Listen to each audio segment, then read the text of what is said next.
The youngest killers in Irish history were actually so young that they went to their own murder trial holding their mummy's hand. But when you hear the crimes that they were convicted of, you'll understand why their identities have to be protected for the rest of their lives.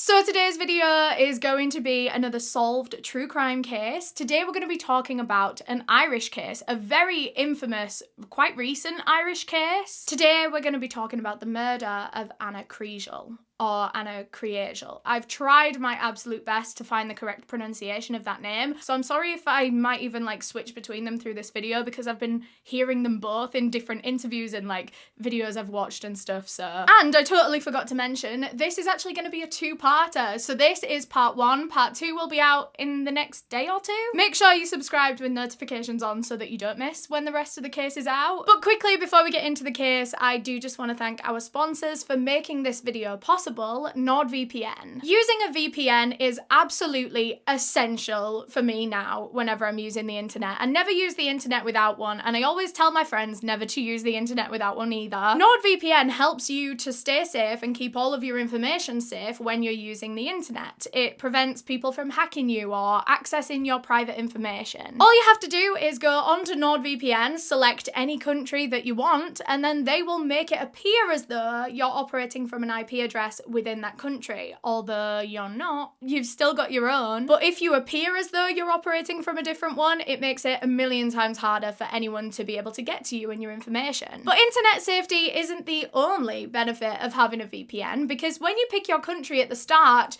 you actually get to access the internet as though you're in that country. So all of their streaming service selections, YouTube videos that are only available in their country, different news platforms, websites, I use those quite a lot in my research. But yeah, I'm not gonna lie, the biggest thing that I use NordVPN for is the streaming services, because Netflix is so much better in different countries. And by the way, I mentioned this the last time I talked about NordVPN, but Turkey has all of the Harry Potter films.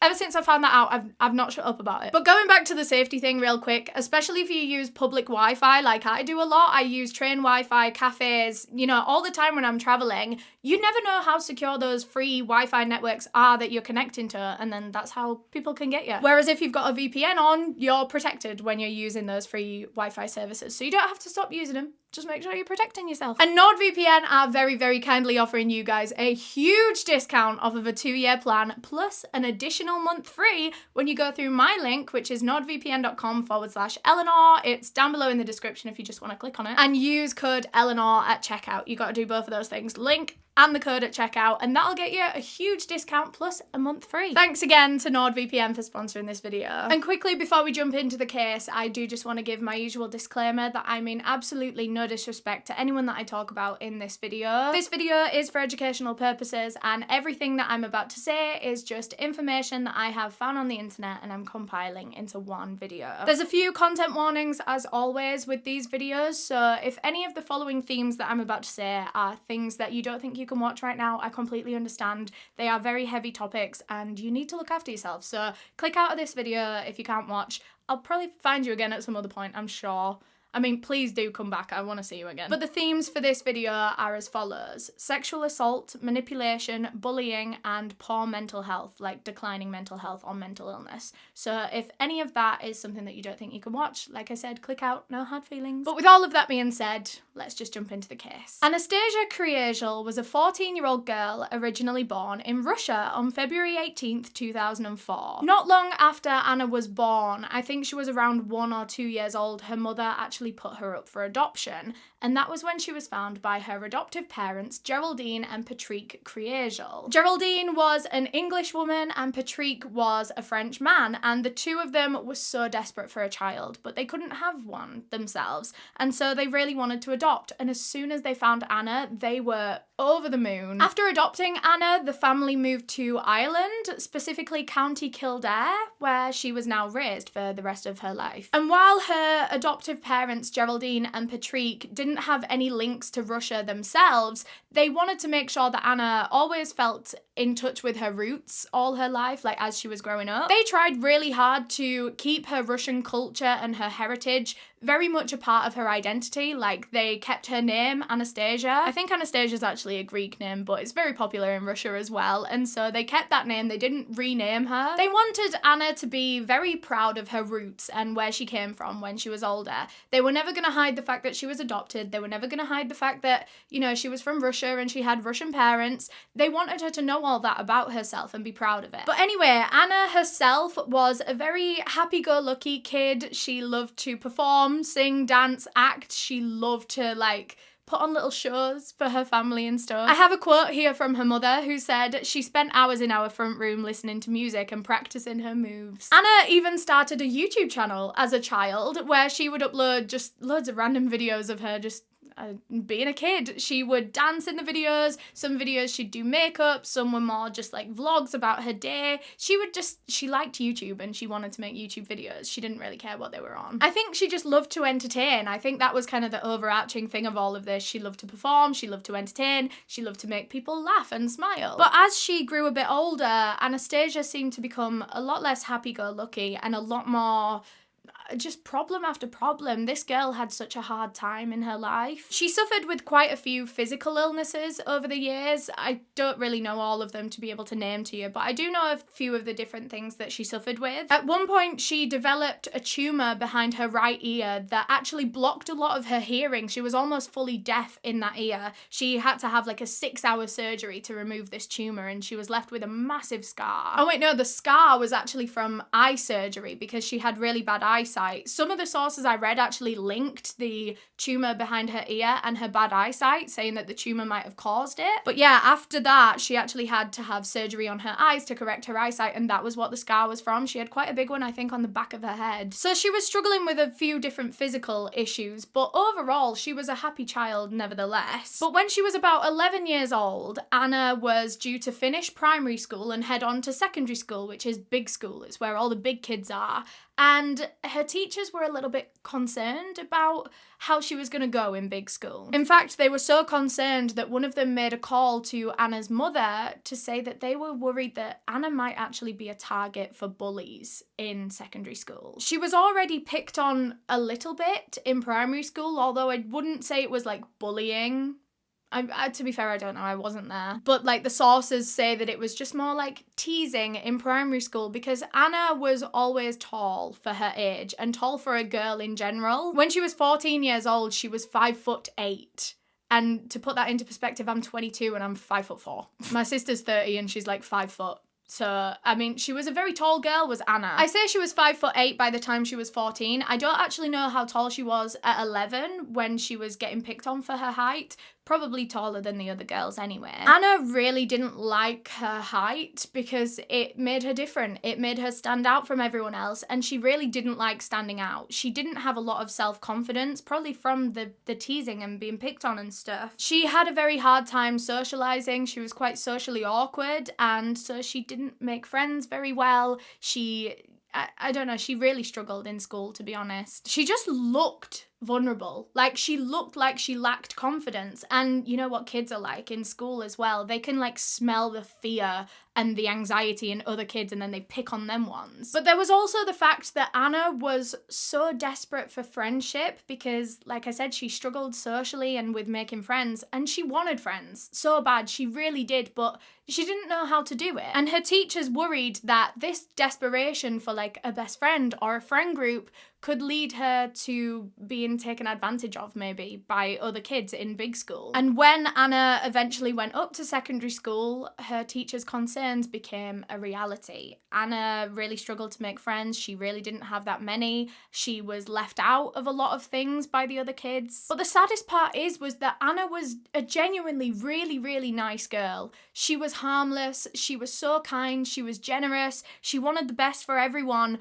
But she just lacked social skills. So she was a wonderful person, but no one was ever going to find that out because she couldn't talk to people long enough for them to get to know her. But in this secondary school, Anna was bullied relentlessly. In primary school, like I said, it was just more teasing and picking on her every now and again.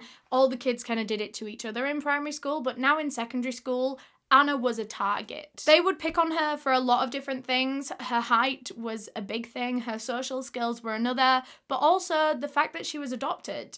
because she knew she was adopted, everyone knew she was adopted, and they always used to tell her that she had fake parents, which is just awful. But a lot of the bullying that was directed towards Ana was actually online through like social media, cyberbullying. She also experienced a lot of hate comments on YouTube, and I don't think they were from the kids in school. They might have been, who knows, you can make like an anonymous YouTube account. But she used to get a lot of negative comments on her YouTube videos. She was just a kid having fun, and there'd be like angry adults in the comment section like, this is so stupid. But the comments would just get worse and worse and worse over time until they were eventually like death threats in her YouTube comments. People saying that she should be executed, stuff like that. It was awful. This is a 13, 14-year-old girl. Maybe she wasn't even that old at this point. She was like 12. Getting death threats online. A lot of the comments would actually be sexual in nature as well, which is just disgusting. This girl is 13 and there's like men online. Ugh. And there's men online. That's not what I meant. There's men online commenting on her. And then in 2017, when Ana was 13 years old at this point, she was volunteering at a Halloween event. It was like a kids' Halloween party at the local community centre. She was just helping out to be a good sport. This was supposed to be a really good night. Ana was really excited about volunteering. She loved doing things like this. She loved helping people out. But this night actually turned out to be one of the most traumatizing nights of her entire life. Ana was working when she was approached by 4 much older boys. They were like older teenagers, and like I said, she was 13 at this point in time, so immediately she was intimidated, right from the go. And these boys could tell that she was scared as well, and I think they enjoyed it. I think they were feeding off it. They were like laughing and joking with each other. One of them even turned to Ana and said, "You're gonna have sex with me, Ana," and grabbed her bum. This is a 13-year-old girl, right? And this has just happened. This is a much older teenage boy, and she is terrified in this moment. She's just been sexually assaulted by this man. Actually, I said man. I don't know how old they are. They probably were boys, but still, this is the first time that Ana has ever been touched in that way, especially without her consent. She'd never even been touched in that way with her consent because she was 13. Ana was just absolutely traumatized. She ran home from that Halloween party crying, and she went to her mother, and her mother said that she just couldn't console her daughter at all. She just had to hold her while she sobbed, which is just heartbreaking. As soon as I read that, as soon as I read her mother's quote about how all she could do was just hold her daughter as she sobbed, like my heart just breaks for her. She was 13. To have your innocence broken in such a way at 13 when you're so naive and so vulnerable and so shy, like, I just want to give her a big hug. Her parents helped her report this incident to the police, and the police ended up finding out who the boy was. They went to his house and they gave him a caution. But that's as far as that went. And this incident was a pretty big blow to Ana's already very fragile mental health. That's one thing I haven't mentioned yet, is that Ana was really struggling mentally in her teenage years. She was very depressed a lot of the time, and on occasion she even found herself self-harming to deal with these feelings. And as soon as her parents found out about this, they tried to help her in every way that they could. They got her into the mental health services, got her a therapist. They wanted her to be happy. It took Ana a little while to come round to these counselling sessions. I mean, she was such a shy girl that going in and speaking to a stranger wasn't going to be easy for her. But eventually she did it. She was a very brave girl, and this mental health support worker noted on Ana's file that they were really concerned about her inability to make friends. They could see how much that was having an effect on Ana, her happiness, her whole life was affected by her lack of friends. In fact, Ana Kriegel's only friends were her cousins. She didn't have any friends in school, or,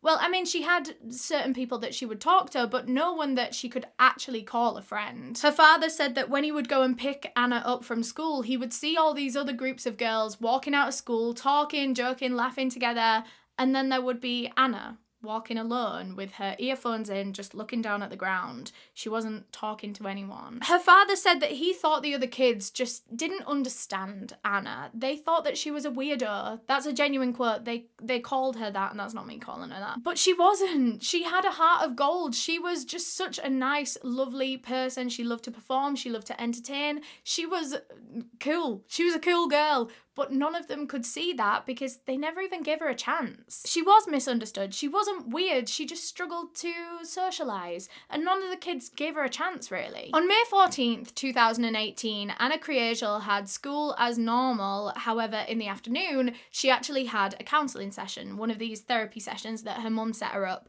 and so she was going to have to leave school early. She was going to go to school for her first few lessons, then leave, go to the counselling session. So for that reason, she needed a note from her mother to be able to show it to the teacher and be like, let me leave. So her mum wrote her a note, she gave her a kiss goodbye, and then her mum went off to work. Anna got herself ready for school, walked to school as normal, and did her lessons. She went to that counselling session, everything was good, everything was normal. She came back home, she made herself a little bit of food, and as her food was cooking, she just gave her mum a ring. Her mum actually didn't answer at the time because she was in a meeting. She just texted Anna just saying in a meeting, give you a call back later. So anyway, Anna had made her food and she just took it up to her room to eat it, and that's just kind of what she did every night. She just kind of took herself up off to her room and did her own thing, you know? But just before 5 p.m. that evening, there was a knock at Anna's door, and her father went and opened it, and there was a young boy around Anna's age, and he was asking for Anna. Her father asked this boy's name, and he gave him it, and so he called up to Anna, and he was like, Anna, so-and-so's here.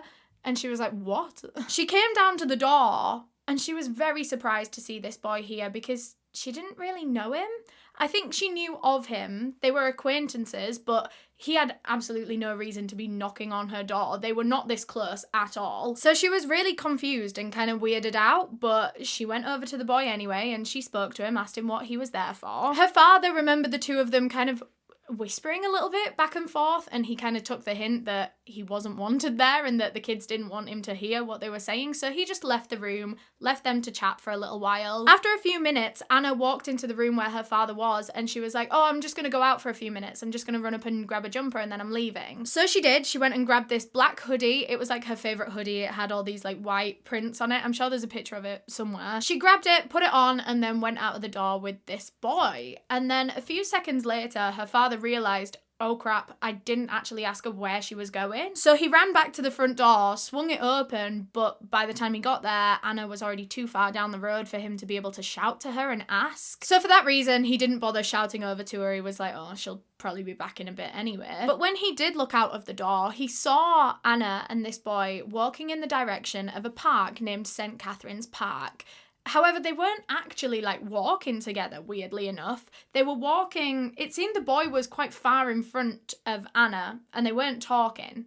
So, kind of weird, but... About 15-20 minutes after Anna left the house, her mother Geraldine finished work, and so she grabbed her phone and returned the call from Anna from earlier. But when she did, it went straight to Anna's voicemail, which wasn't like her. She was normally very good at keeping her phone charged and answering the thing, but she wasn't too concerned, to be honest, because she was literally on the train home. She knew that she was about to see Anna in 10 minutes, so she didn't bother calling again or anything. When Geraldine did arrive home, she walked into the house and saw her husband, Patrick, and she was like, oh, where's Anna? And he was like, oh, she went out with some boy. Some boy came and called for her and they went out to the park. And as soon as Geraldine heard this, it immediately worried her. Now, for a lot of parents, it wouldn't worry them to hear that their kid has gone out to the park with a friend. Very normal kind of stuff. But not for Anna, remember? She didn't have friends. She didn't go to the park with friends. It's very sad, but she didn't. And so to her mother, this was actually a red flag. She was actually concerned about who this friend was and why they were going to the park, because no one ever called for Anna. They were very worried about what this boy's motives were with their daughter. Geraldine was just very, very concerned, and she wanted what was best for her daughter, and so at 5:30 p.m, she texted Anna saying home now. She waited a few minutes, but she got no response, and so she decided to text again. This time she said, answer me now or I'm calling the police.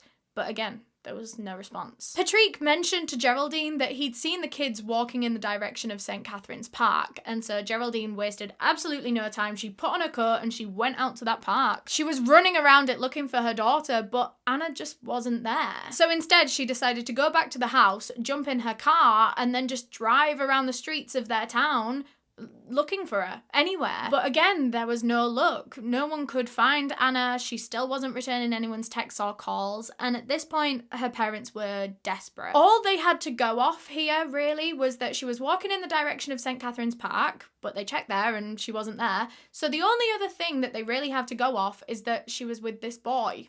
But they don't even know the boy. Luckily, he did tell Anna's father his first name when he knocked on the door. He was like, oh, I'm so-and-so, can Ana come out? So they knew his first name. All they needed to do now was find out his last name, and then they'd be able to find out more information on this boy. So the two of them went to Facebook, and they started typing in this boy's name. Eventually, they found him. So now they had this boy's full name, but they couldn't find his parents linked to his Facebook or anything. They couldn't find any information about him. So they start calling up all of their parent friends. So like other adults that had kids that went to Anna's school, they were ringing around everyone they knew and they were like, do you know this guy? Do you know his parents? And everyone was like, no, I've never heard of that kid, sorry. As time was going by, it was getting later and later and obviously darker as well. And so they were all the more concerned about Ana, who was now out there in the dark somewhere. She really wasn't the type to be out after dark. She was a very sensible girl. She would always update her parents, always text them back, call them, let them know where she was,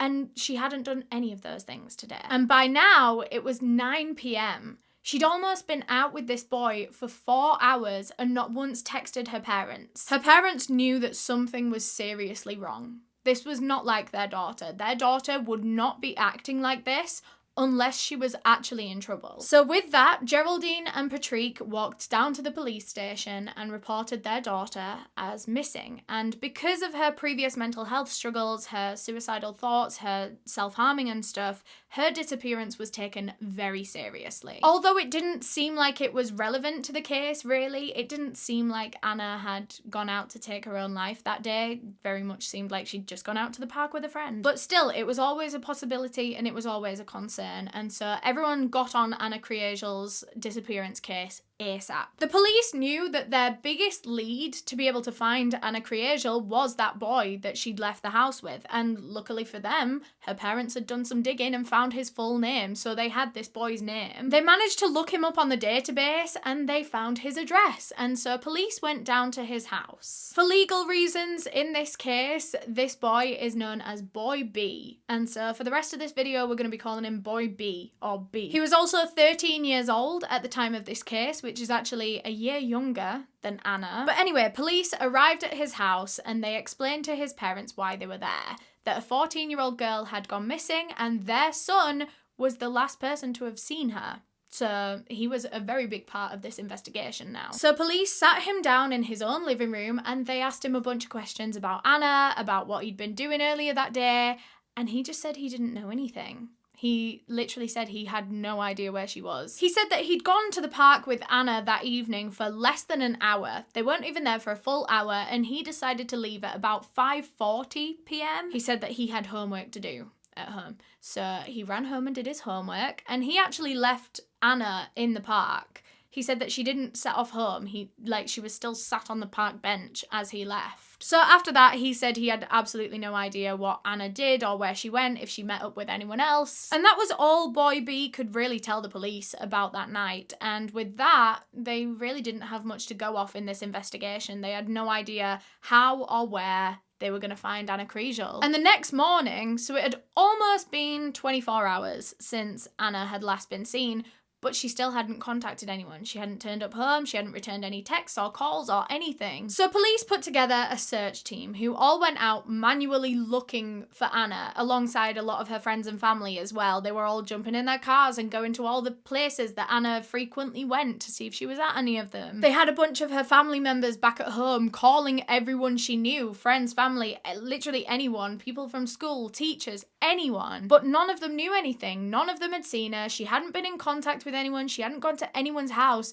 It was literally like she disappeared off the face of the earth. So on this second day of the investigation, the detectives decided it would be useful to go back and interview Boy B once again, because the first time they felt they didn't quite get everything from him. He was very nervous, which I suppose most kids would be if police are knocking on your door and questioning you in your living room. I think, suspicious or not, I think most kids would be nervous, so it might take a couple of questionings to get them to open up and talk a lot more freely about it. So the police went down a second time. And you know what? It worked, because he told them a lot more than he did the first time. This time, he actually told them the reason why he was even going to meet Anna in the first place that night, the reason he went and called for her and took her to the park. He said that the reason he did it was on behalf of his friend, who is known in this case as Boy A. Boy B said that Ana Kriegel had a huge crush on Boy A, but A didn't quite feel the same way. In fact, he was quite weirded out by the crush. It made him feel a bit uncomfortable. So on this particular day, Boy B went over to Ana Kriegel's home to get her and bring her to the park to meet with Boy A so that he could let her down gently, he said. Boy B told the police that as soon as he brought Anna to where Boy A was waiting for her in the park,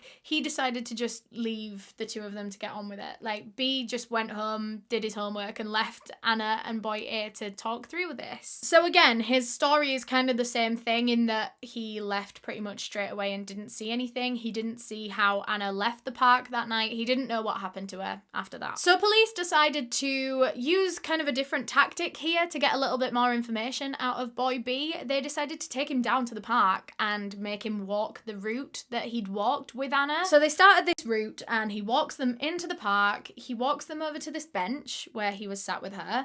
And I think some tracks, like bike tracks or something, where they stood for a little while, and then he was like, and then I left. So wasn't very helpful. Unfortunately, there were no security cameras in these particular areas of the park where they'd stopped and talked and sat on a bench and stuff like that, so there was no way of confirming what he was saying. So like I said, kind of useless. So yeah, the walk in the park was kind of uneventful, but police did now know that they had another boy involved. There was another suspect. Well, I say suspect, at this point they were just people of interest. They genuinely seemed just like Anna's friends who were the last people to see her on the day that she went missing. They weren't necessarily suspicious of these boys. But yeah, they had this second boy now. They managed to find out his name, his address, and they went down and spoke to him too. But again, he said the same thing, that he didn't know what happened to Anna. He kind of said the same story as Boy B. He said that he was going to meet up with Anna to let her down gently. Boy B brought her over and he sat and spoke with Anna, he said, for no more than 5 minutes. He basically said his piece, that he wasn't interested and that he wasn't looking for a relationship with her. And he just said that Anna looked very annoyed. And she barely said anything. She was giving him one-word answers. She wasn't talking to him, and then she just got up and stormed off. Yeah, he said that she took the news pretty hard and she didn't want to talk to him after that. And he didn't actually see which direction she left the park, which was frustrating because they didn't know if she'd tried to go straight home or if she'd gone on a walk after that or something. They didn't know where she'd gone once she left the park. So once again, no new leads, and police were looking at this case thinking, well, we need to do something. And so they decided to take both boys now back to the park a second time so that they can get both of them to do the route. But on this second walk, they noticed that Boy B, who had already done this walk once, by the way, he started taking a different route. What? How have you changed your answer since yesterday? And there was also one section of this walk where one of the police officers looked at the two boys and saw them both exchanging a look with each other. Don't really know how to describe this look because, well, I wasn't there, clearly. Basically, they were just trying to communicate with each other through their eyes, through this look, and immediately, as soon as the police officers saw this, they were suspicious. And that was all the police needed to see, because now they were viewing these boys as potential suspects. They were no longer people of interest. They were now looking very suspicious, and so they decided to take them back to the police station for questioning. But in the meantime, a missing persons public appeal was set up for Ana Kriegel. They were making these posters, putting her all over the news, and the leads started to pour in. This was actually quite a high-profile case in the area at the time. People were calling in with potential sightings of her, saying that they'd seen her at a sewage plant or saying that they'd seen her in the airport. Police followed up on every single one of these potential sightings, but all of them were explained away. None of them were Ana Kriegel. But anyway, now the boys were back at the police station and they were now being questioned in a formal setting as suspects. Just want to remind you, these are two 13-year-old boys. 13. 13 children. And it was in these interviews where things just started to get more and more suspicious by the second. So one of the first questions that both the boys were asked in their separate questionings was, how would you describe your relationship with the other boy? Boy B said that he only really knew boy A through school and that they were just acquaintances. They were just kind of in each other's class. Whereas boy A told the police that boy B was his best friend. So one of yous is lying. And it was there at the police station as well where one particular officer noticed something about boy A. He was limping and he kept holding his arm as if he was like in pain. So the detectives asked him if he was okay, like why are you limping? Why is your arm in pain? And he said, no, I'm fine. I was just jumped the other night by some older boys. In fact, he claimed that he was jumped on the night of Anna's disappearance in that park. St. Catherine's Park. And as soon as the police heard this, they were very intrigued for a number of reasons. First of all, if there were two lads in St. Catherine's Park that were clearly very violent to be jumping a 13-year-old boy, could they also have had something to do with Anna's disappearance? So police were interested to find these two lads that had jumped boy A, so they got to work on that separately to try and identify these people, but also they were intrigued for another reason, because what if he was lying? What if boy A was lying? What if he got these injuries another way that he obviously didn't want police to know about, and so he made up this story about being jumped?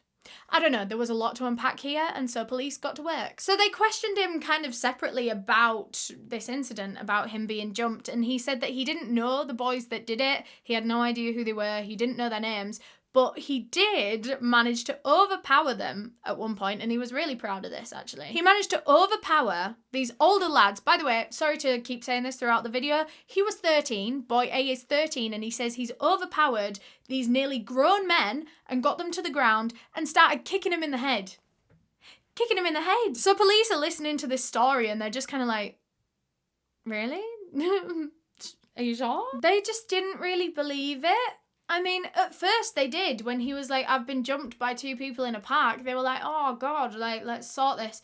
But then as soon as he was like, yeah, and then I kicked him in the head and I got him on the ground, police were like, regardless, the police did bring in an artist to create like an e-fit sketch with boy A of his attackers. This sketch was released to the public. It was also compared against the CCTV that they had of the park. Well, what little CCTV they actually had. I think they had CCTV from maybe 1 or 2 entrances, but it didn't have like cameras throughout the park. But no one on the CCTV footage that they saw entering or leaving the park matched the descriptions. Literally no one recognised these e-fit sketches, which was a bit weird. So clearly this wasn't going to help them solve this case, and so instead they actually decided to seize boy A's shoes that he was wearing on the night that he was jumped, because, you know, if he'd kicked him in the head like he said, then there's probably some evidence on those shoes. If the men that jumped him had committed violent crimes before, like jumping people, I suppose, then their DNA would be on the database. And then if they took boy A's shoe, that probably had their DNA on it from when he kicked them,